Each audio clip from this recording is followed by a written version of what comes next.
여러분 안녕하세요. 일본 세인트하우스 장석현 선교사입니다. 오늘은 크리스찬 베이지 6번째 시간 죄와 십자가라는 테마로 함께 말씀을 나눕니다. 오늘 말씀은 히브리서 4장 12절로 13절까지의 말씀을 가지고 우리가 크리스찬이 가지고 있는 죄의식에 대해서 함께 말씀을 나누는 그런 시간이 됐으면 좋겠습니다. 저는 오늘 1년에 한 번씩 받는 정기 건강검진을 받는 날이었습니다.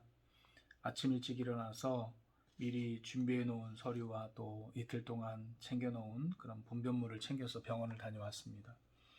여러분들도 건강진단을 자주 받으시겠지만 그 내용이라는 것이 대부분 엑스레이라든지 CT, 방사선을 조명해서 우리 속을 들여다보는 것이죠. 또 내시경을 통해서 내 속을 들여다보는 일이 중심이 될 겁니다. 그리고 내 속에서 나온 피와 또 소변과 분변물을 조사하는 과정을 통해서 진행이 되죠. 복부를 들여다보는 에코 검사를 받으면서 잠시 그런 생각을 했습니다. 속에 뭐가 잘못된 것이 있는지에 대해서는 꼬박꼬박 돈을 들여가면서 검사를 하면서 눈에 보이지 않는 내 속의 더러움에 대해서는 얼마나 점검하고 있을까 그런 생각을 하게 됐습니다. 오늘은 죄와 십자가에 대한 말씀을 묵상해 보려고 합니다. 대장에 조그만 종양이라도 보이면 반드시 또 떼어내려고 하죠. 그러면서 우리의 영혼의 아민, 죄의 문제에 대해서는 얼마나 우리가 소홀하게 생각하고 있는지 생각해 보려고 합니다. 죄에 대해서 신학자들은 그것을 자아의식이다 이렇게 표현을 하죠. 죄를 느끼는 감정이라고 표현하기도 합니다. 또 진화론자들은 죄를 도덕의식, 양심의 진화 때문에 생긴 도덕의식이다 이렇게 말하기도 합니다. 그러나 우리 그리스도인들에게 있어서 성경이 이 죄에 대해서 무엇이라고 말씀하고 있는지가 매우 중요한 문제일 것입니다. 그럼 성경은 죄에 대해서 어떻게 말씀하고 있을까요? 성경에는 죄에 대한 단어가 상당히 여러 가지가 있습니다. 인간이 범하는 죄가 헤아릴 수 없이 많기 때문에 그럴 수 있을 것이라는 생각도 하는데요. 하나님은 인간의 모든 죄악을 기록해서 우리가 범하는 죄에 대해서 자세히 우리 스스로 인식할 수 있도록 깨달을 수 있도록 우리에게 말씀을 주셨습니다. 그래서 말씀을 번역할 때 말씀이라고 하는 말씀을 번역할 때 흔히 캐논이라고 하는 단어를 사용하기도 합니다. 캐논은 갈대라는 뜻의 카네라고 하는 말에서 온 말이고요. 갈대가 각종 측량 작업을 하기 위해서 막대기로 자주 사용되었다고 해요. 그래서 그 점차 그 캐논이란 말이 표준 또는 척도라는 의미로 사용이 되고 훗날 성경의 66권 정경을 지칭하는 단어로 사용되기도 했습니다. 우리는 성경이 말씀하는 원칙과 기준으로 인생을 평가할 수 있어야 된다고 생각합니다. 과학의 세계에는 원기라고 하는 것이 있죠. 파리 교회의 셀브르의 국제 도량형국이라고 하는 곳이 있다고 하는데요. 이곳에 보관되어져 있는 백금 일리듐 합금의 쇳덩어리입니다. 이 원기를 기준으로 1kg이 정의되는 것입니다. 1m를 정의하는 원기도 물론 존재합니다. 이 원기가 있어야 세상의 모든 물건의 기준이 정해지고 크기와 또 무게가 정해지는 것이죠. 말씀이 존재하지 않는 세상은 마치 이 원기가 없는 세상과 같을 것이라고 생각합니다. 그래서 캐논인 말씀이 중요하고 우리의 행위의 열매가 죄에서 비롯된 것인지 아닌지를 구별할 방법을 알게 되는 것입니다. 성경은 죄에 대해서 어떻게 말씀하고 있는지 살펴볼까 합니다. 죄를 표현하는 단어가 참 여러 가지가 있습니다. 먼저 하카라트라고 하는 말인데요. 이것은 표적을 맞추지 못했다라는 뜻입니다. 또 유온이라고 하는 말이 있는데 이것은 권위에 불복종한다라고 하는 뜻이 있습니다. 또 페샤란 말인데 죄책, 전가, 핑계 이런 뜻이 있고요. 마알이란 말은 거짓, 불신앙, 반역 이런 뜻이 있습니다. 또 우리가 자주 듣는 하말티아라고 하는 말은 표적을 맞히지 못한다, 위치를 이탈했다 이런 뜻이 됩니다. 또 아이키아라는 말은 불의, 정결하지 못함 이런 뜻을 가지고 있고 파라바시스라고 하는 단어는 범법, 법을 어긴다, 약속을 파기하다 이런 뜻이 있습니다.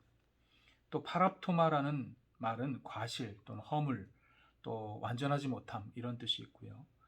아노미아라고 하는 뜻은 법을 어기다, 법을 멸시하다 이런 뜻이 있습니다. 마지막으로 파라노미아라고 하는 말인데 이것은 미치다 또는 어리석다 이런 단어로 표현이 됩니다.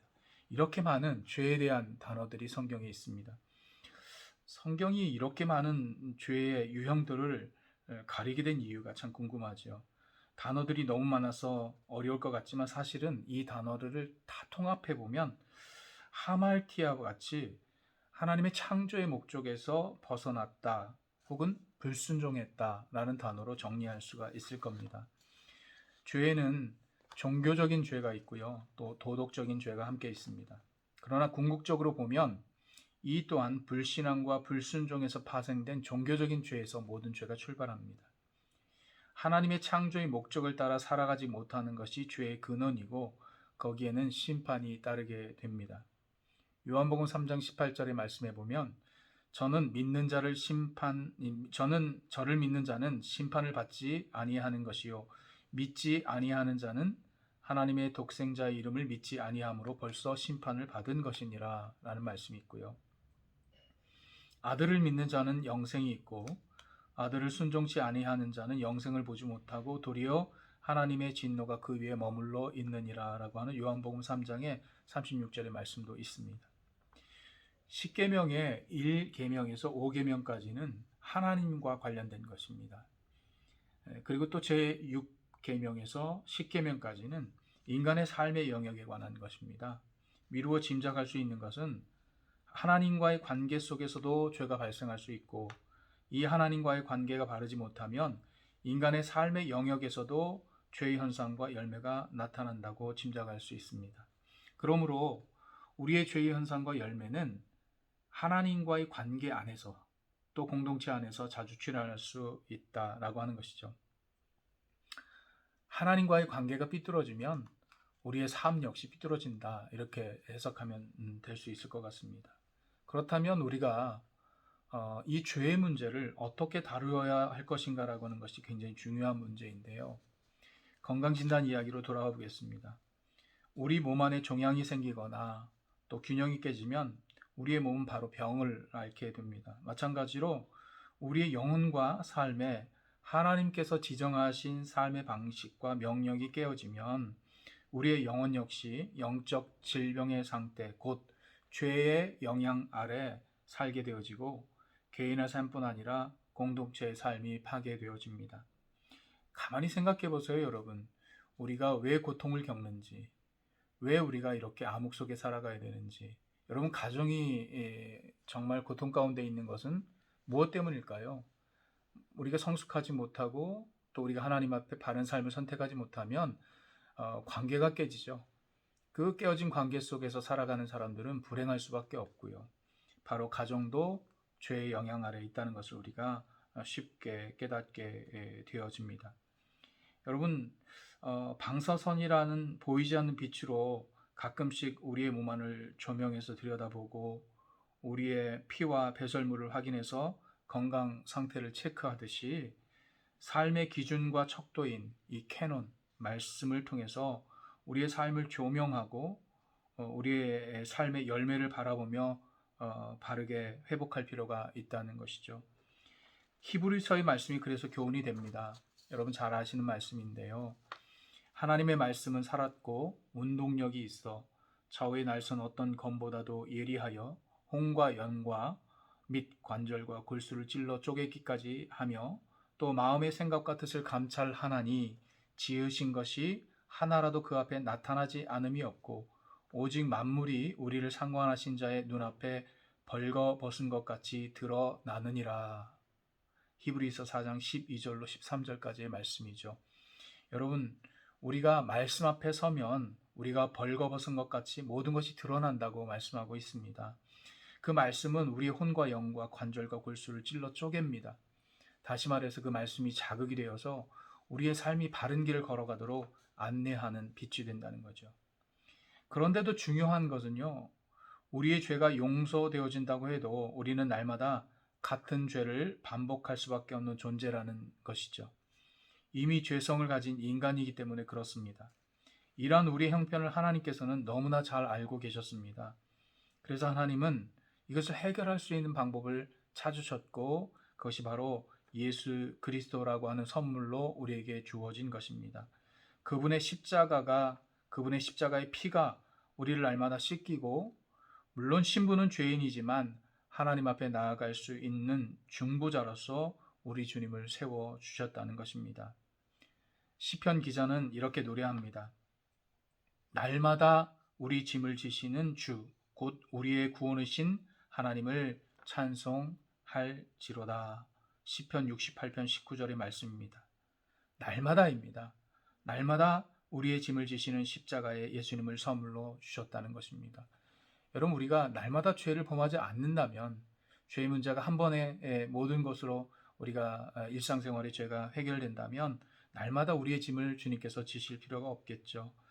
날마다 우리의 짐을 지시는 예수님의 십자가를 우리에게 선물로 주셨는데 그러므로 이를 믿지 아니하는 것이 하나님의 분노가 된다라고 말씀하고 있습니다. 아들을 믿는 자에겐 영생이 있고 아들을 순종하지 아니하는 자에게는 하나님의 진노가 그 위에 머물러 있다. 이 말씀의 의미를 이제 아시겠습니까? 그래서 우리는 비록 죄인이지만 이 짐을 지고 가시는 구원의 하나님을 찬양하고 십자가를 바라보는 삶이 되어야 한다는 것입니다. 여러분, 우리가 날마다의 회개가 필요합니다. 날마다의 돌아옴이 필요합니다. 이것이 우리가 십자가를 바라보는 이유입니다. 죄를 회개한다는 의미는 바울의 고백처럼 날마다 예수 죽인 것을 몸에 지고 몸에 짊어지고 이런 표현을 바울이 사용하고 있죠. 살아간다는 이 과정은요, 어쩌면 죄와의 투쟁의 과정인지도 모르겠습니다. 그 죄와의 투쟁의 과정에서 바울처럼 날마다 예수 죽인 것을 몸에 짊어지고 사는 우리가 되었으면 좋겠습니다. 다시 한번 우리가 우리 자신을 말씀을 통해서 조명해보고 또 그 안에서 우리의 죄를 발견하고 예수 그리스도의 십자가 앞으로 그 죄의 모습을 가지고 나아가는 그런 삶의 모습이 바로 우리가 성화되는 과정의 삶의 모습입니다. 우리의 삶을 날마다 말씀으로 조명하고 그리스도의 피로 씻는 삶, 이것이 죄와 십자가를 바라보는 그리스도인의 성화된 삶이라고 생각합니다. 오늘의 말씀을 통해서 말씀이 살아있는 말씀이 운동력이 있어서 우리 안에 들어와서 우리의 혼과 영과 관절과 골수를 찔러 쪼개고 또 그 말씀이 조명해서 우리의 잘못된 것들을 드러나게 하시는 그 앞에 날마다 나아가야 될 줄로 믿습니다. 오늘은 죄와 십자가에 대한 말씀을 가지고 짧은 묵상을 나눕니다. 이 한 주간 여러분의 삶을 늘 조명하고 돌아보고 십자가 앞으로 나아가서 죄의 문제를 해결하고 여러분의 삶의 건강과 또 공동체의 삶의 건강을 회복하는 귀한 한 주간이 되시기를 간절히 소망합니다. 이 한 주간도 건강하시고 또 여러분 성전에서의 교회당 안에서의 예배의 모습이 우리에게 좀 어려운 시간이지만 더욱더 하나님 앞에 자신의 내면을 말씀으로 조명하고 더욱더 가까이 가는 저와 여러분 되시기를 주의 이름으로 간절히 소원합니다. 한 주간 동안 건강하십시오. 감사합니다.